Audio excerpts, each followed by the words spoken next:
Good morning students. हम लोगों ने कल टॉपिक पढ़ा था अकाउंटिंग ट्रीटमेंट ऑफ गुडविल। उसके अंदर मैंने बताया था आपको कि अकाउंटिंग ट्रीटमेंट ऑफ गुडविल जब प्रॉफिट शेयरिंग रेशियो चेंज होता है तब जर्नल एंट्री पास होती है, gaining partner capital account debit to sacrificing partner capital account. जो पार्टनर गेन करता है वो डेबिट होगा और जो सैक्रिफाइस करता है वो क्या होगा, क्रेडिट। नाउ आज का टॉपिक है हमारा accounting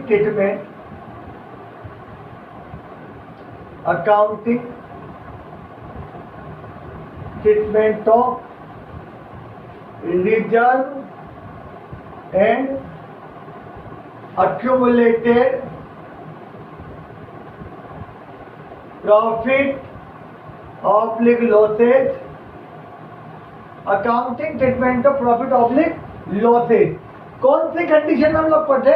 when profit sharing ratio changing profit sharing ratio. जब प्रॉफिट शेयरिंग रेशियो चेंज होता है पार्टनर्स में तब हमारी जो बैलेंस शीट के अंदर हमारी जो बैलेंस शीट में रिजर्व या अक्यूमुलेटेड प्रॉफिट या लॉसेज दिखाए हुए उनका क्या अकाउंटिंग ट्रीटमेंट होगा, वो आज हमारा टॉपिक है। तो इसके दो अकाउंटिंग ट्रीटमेंट है। Number 1, when reserve and accumulated profit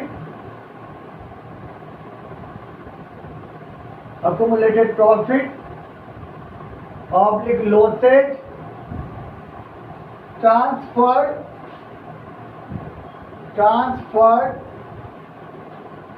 to capital account। when reserve and accumulated profit oblique losses transferred to capital account। जब ये रिजर्व और अक्यूमुलेटेड प्रॉफिट कैपिटल अकाउंट में ट्रांसफर किए जाते हैं तब क्या अकाउंटिंग ट्रीटमेंट होगा? तो बेसिकली बात ये है कि इनको कैपिटल अकाउंट में ट्रांसफर क्यों करते हैं, क्योंकि इसका बेसिक रीजन ये हमारे बैलेंस शीट में दिखाए हुए होते हैं और इनको बैलेंस शीट ट्रांसफर करने का रीजन ये है कैपिटल अकाउंट में, क्योंकि ये हमारे जिस दिन प्रॉफिट शेयरिंग रेशियो चेंज हुआ उसके पहले की इवेंट है। तो ये उसके पहले की इवेंट है, तो पहले के रेशियो में यानी कि ओल्ड प्रॉफिट शेयरिंग रेशियो में ये पार्टनर्स को डिस्ट्रीब्यूट कर दिए जाना चाहिए, क्योंकि जिस दिन प्रॉफिट शेयरिंग रेशियो चेंज हुआ उसके पहले से हमारे रिजर्व बने हुए थे। तो इसकी फर्स्ट एंट्री ए पॉइंट, जब दो बात हो सकती या तो क्वेश्चन में प्रॉफिट दिया होगा या क्वेश्चन में लॉस दिया होगा। तो सबसे पहले हम पढ़ेंगे for transfer of reserve and accumulated profit. जब रिजर्व और accumulated प्रॉफिट ट्रांसफर किए जाएंगे तो क्या एंट्री होगी? बैलेंस शीट के लायबिलिटी साइड में दिए जाते हैं तो क्या एंट्री करेंगे हम? या तो जो reserve, general reserve, reserve fund, कुछ भी नाम हो सकता है, रिजर्व अकाउंट डेबिट, या क्वेश्चन में क्या नाम दिया हुआ हो सकता है, profit and loss account debit. आप देख लेना फ्री रिजर्व के नाम से क्या दिया हुआ है वो, या क्वेश्चन में क्या दिया हो सकता है, workman compensation reserve, workman compensation reserve account debit, या फिर क्या दे सकता है, इन्वेस्टमेंट फ्लक्चुएशन फंड या रिजर्व अकाउंट डेबिट।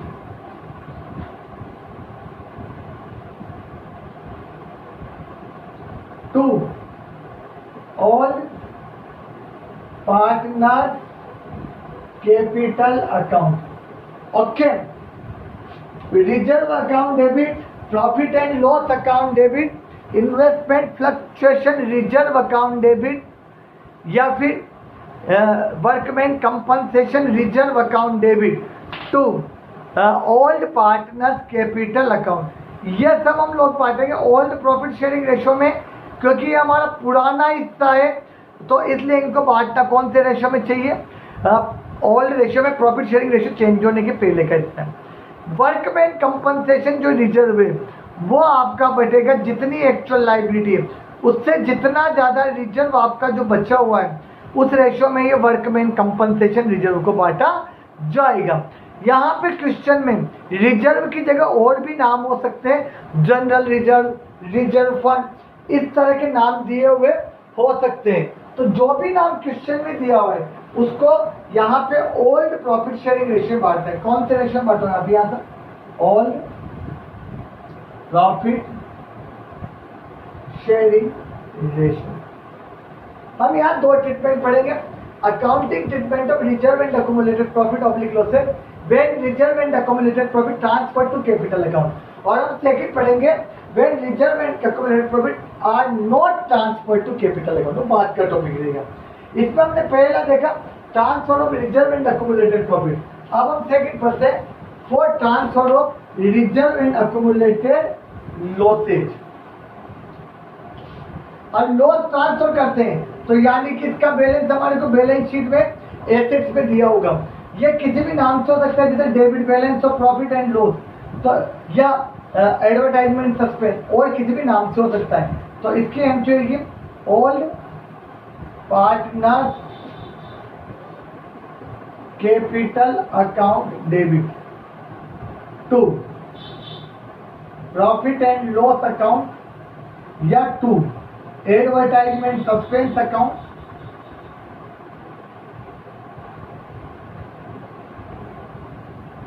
किसी भी नाम से यह हो सकता है। यह भी आपका बैठेगा ओल्ड प्रॉफिट शेयरिंग रेशियो। हम दोनों कंडीशन के सवाल अभी सोल्व करते हैं। तो दो तरह की कंडीशन हो सकती है कि या तो रिजर्व एंड अक्यूमुलेटेड प्रॉफिट या इधर लॉसेज होगा, इधर एडवर्टाइजमेंट सस्पेंस को एक एग्जांपल दिया है। कुल मिला के इसका मतलब है डेफर्ड रेवेन्यू एक्सपेंडिचर। हम लोगों ने लास्ट इसका मतलब समझा था लास्ट ईयर कि डेफर्ड रेवेन्यू एक्सपेंडिचर क्या होते हैं। तो इसका एग्जांपल मैंने बताया एडवर्टाइजमेंट सस्पेंस। ये किसी भी रेशियो में हो सकता है। अब इसके हम दोनों के आप उतार लीजिए ये लो नोट्स में, और अब हम इनके क्वेश्चन स्टार्ट करेंगे।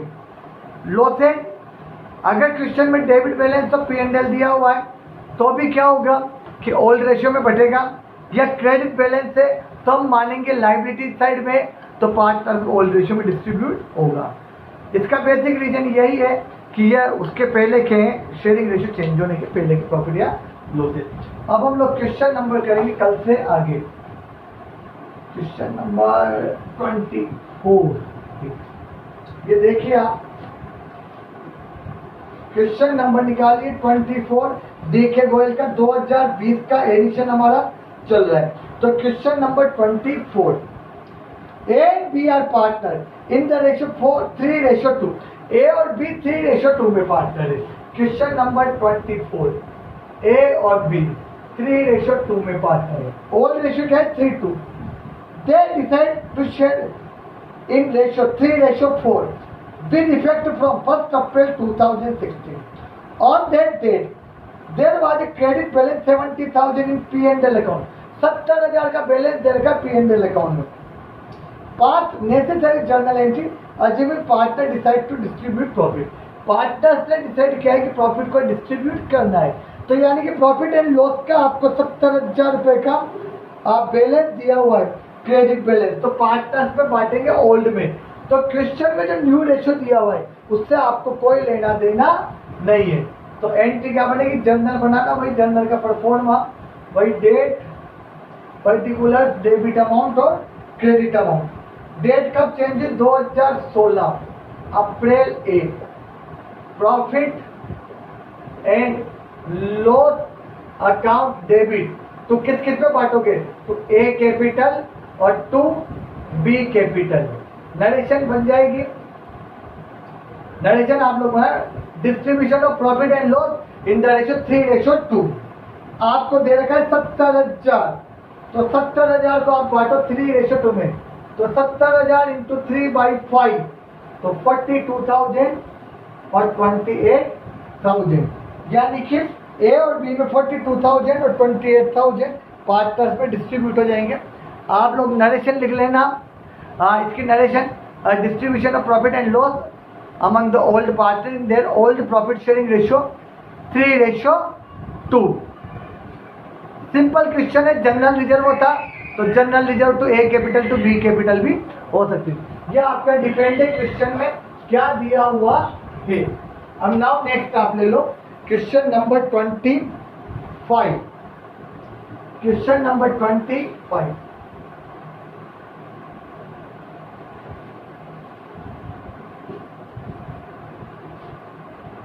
Yes. A, B, C are partners sharing profit and loss in the ratio 1:3। तीन partner A, B, C। All ratio क्या दिया हुआ इनका 1:2:3। आगे from 1st April 2016 they decide to share profit in the ratio 2:3:4। यानी कि बाद में क्या डिसाइड किया 2:3:4। यह इनका कौन सा रेशियो हो गया new ratio. On that day profit and loss disclose the debit balance. कौन सा बैलेंस दे रखा है डेबिट। तो डेबिट में क्या एंट्री बताएगी old partner capital to P&L। Record the necessary journal entry for distribution of balance in P&L account. तो old ratio में प्रॉफिट एंड लॉस बढ़ेगा, डेबिट बैलेंस से लॉस होता है, बैलेंस शीट की एसिड साइड पर दिया हुआ होता है। तो आप बनाइए journal column date particular LF debit amount credit amount. कब प्रॉफिट शेयरिंग रेशियो चेंज हुआ है 1 अप्रैल 2016। तो 2016 अप्रैल 1। ABC में बढ़ेगा A capital account debit, B capital account debit, C capital account debit. तो प्रॉफिट एंड लॉस अकाउंट ये ओल्ड रेशियो में बटेगा। कौन सा रेशियो बटेगा 1, 2, 3 में बटेंगे। कितना दे रखा है आपको यहाँ पे 90,000। प्रॉफिट एंड लॉस आपको कितना दिया हुआ है क्वेश्चन के अंदर 90,000। तो 90,000 को आप बांटो 1, 2, 3 में। तो 1/6 तो 15,000। 2/6 90,000 इंटू 2/6 1, 2, 3, 3, 6 यानी कि टोटल 6 हुआ। तो 1/6 2/6 और 3/6 90,000 इंटू 1/6। नरेशन क्या बनेगी distribute debit balance of profit and loss account in all partners in their all the profit sharing ratio. इस तरह से accounting treatment of reserve and surplus है। इसके अंदर हमें बेसिकली देखना है 2 अकाउंटिंग ट्रीटमेंट है कि एक तो reserve and accumulated profit oblique losses are transfer to capital account और नेक्स्ट होगा are not transfer to capital account. इस तरह के क्वेश्चन की आप प्रैक्टिस करना। Okay thank you.